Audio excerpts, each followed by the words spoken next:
One time I decided to start a D&D game in a car.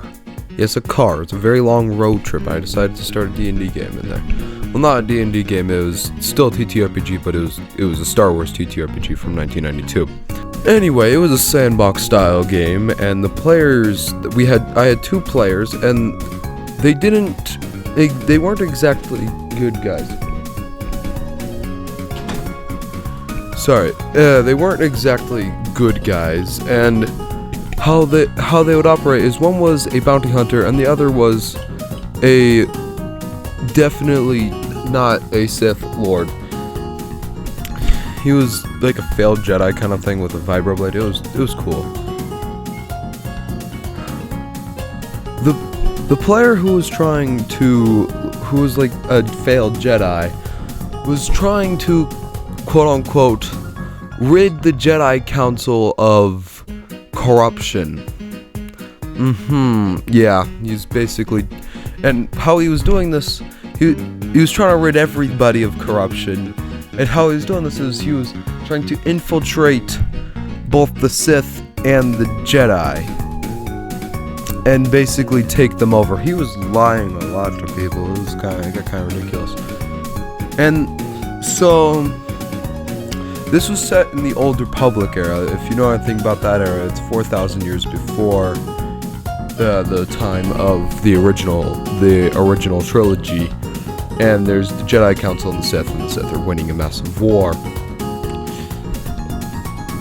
So this character pretends to be a Sith in order to try and gain leeway, and he talks to other people and gets into some fights. He starts gathering an army of illegitimate means, basically slavery and enslaving droids and stuff. Cool thing about this team is they wouldn't tell me their plans until they were executing them. Like I got like this guy, and he's like walking down this thing, and he's like, and the player's like, we have a mouse droid sitting there with a thermal detonator ready to explode as soon as he goes down the stairs. I'm like, what? And then he blows up and he dies. It's just kind of ridiculous. So when they started their journey, the bounty hunter character was bringing in that failed Jedi as he was wanted by the Sith. I forgot what reason. I forgot his backstory.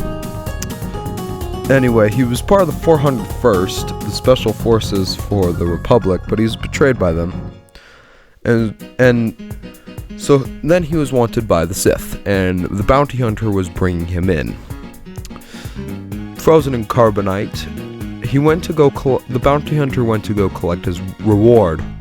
The person didn't give him all the reward, only like 20% of what was originally promised. Bounty hunter got upset and decided to kill the man, while in the meantime the failed Jedi was defrozen from carbonite and put in an interrogation cell, where he used the Force to break out, and he had an incredible amount of force speed. And how he would fight is he would just like force speed into people and like just punch them with an incredible amount of speed to the point where like their heads explode. This is a very violent campaign. So while that was happening, the bounty hunter was kind of fending off for himself in the head officer's office. Well, and the failed Jedi decided to go like disguise himself, and he knew he was taken on by a bounty hunter, but he didn't know where. So he saw like the one kind of weird bounty hunter looking ship in the hold, and decided to sneak in there and wait. The bounty hunter managed to get out of the office and made his way to his ship, and as soon as he started flying it out, a figure came up from the shadows holding and held a sword to his neck. The two struck a deal, as the failed Jedi wanted to take over or rid the world of corruption or something. And So he hired the bounty hunter. The failed Jedi player says he's not evil, but the entire time he's doing some pretty darn evil deeds, and the bounty hunter player just straight up thinks they're playing a evil campaign. Anyway, so they end up going to Coruscant, where they do some certain stuff. They ended up murdering one of the failed Jedi's past enemies and taking some supplies for themselves. And then they made it over to Tatooine, where they encountered an Inquisitor. Inquisitors in this time weren't like the Inquisitors that we know now. Yes, they were still Sith, but they weren't Sith Lords and stuff, whatever. Or they're pretty much the same, but without the fancy lightsabers.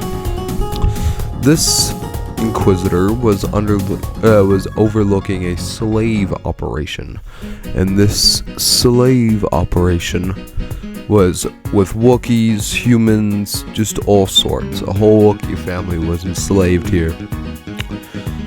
So, but before they did that, they went to a shop on Coruscant where they bought, and by bought I mean stole after a mass murder of Ugnaughts, a droid sort of in the vein of an IG unit, with the body of an IG unit and a disc-shaped head. That's how I'm going to describe it, because the Old Republic.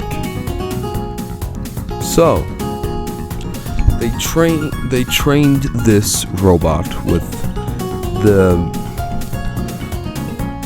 a sniper rifle and other attacking means, as this player was basically trying to create a small army or strike force. The robot was just an NPC. So, at the Inquisitor, they also stole two mouse droids with thermal detonators strapped to them. So one of the thermal detonators was sitting right outside the office of the guy. Fortunately, the guy managed to survive the explosion, to my surprise, mainly just using the Force, and then was receiving sniper fire from the droid as he was making his way over to the players. A fight ensued, and some injuries happened, but they ended up knocking unconscious the Inquisitor, and then they chopped off his legs, they chopped off his arms, and then they gouged out his eyes. Yeah, particularly violent campaign. And then they were trying to interrogate him to try and free the slaves and get the keys and stuff for the slaves. But he wasn't talking, probably because he didn't know much. He didn't really have secret information on Darth Malak, which was the head Sith Lord at the time. So what they did was they transferred his consciousness into an instance, and they transferred all of his memories onto a hard drive on the droid. And he was basically now an instance on the droid that they could run, roleplay on ChatGPT. I basically run droids like ChatGPT to do things. And then they interrogated him, and they got the very little information that he had, which was so minuscule he might as well have even forgotten it. It was not useful in the slightest. Because he didn't know much, he wasn't high ranking at all. But to give them enough clues and stuff to help them out. And interestingly enough, the campaign originally was set before the whole Darth Revan getting brainwashed by the Jedi and then going to the light side, but kind of forgetting the Force. It was before all that, and Darth Malak leading everything. Thing is, instead of travel, and they were running out of gas on their ship when on their way to Coruscant. So instead of just going to a gas station that was nearby or on an asteroid, they decided to drift through space through space and just put themselves, the cryo freeze themselves and drifted through space for 4 years. So they ended up during the time of the Old Republic game. These players, they don't do normal travel. They do the most overcomplicated crap. And that is where I'm going to end it. It is to be continued.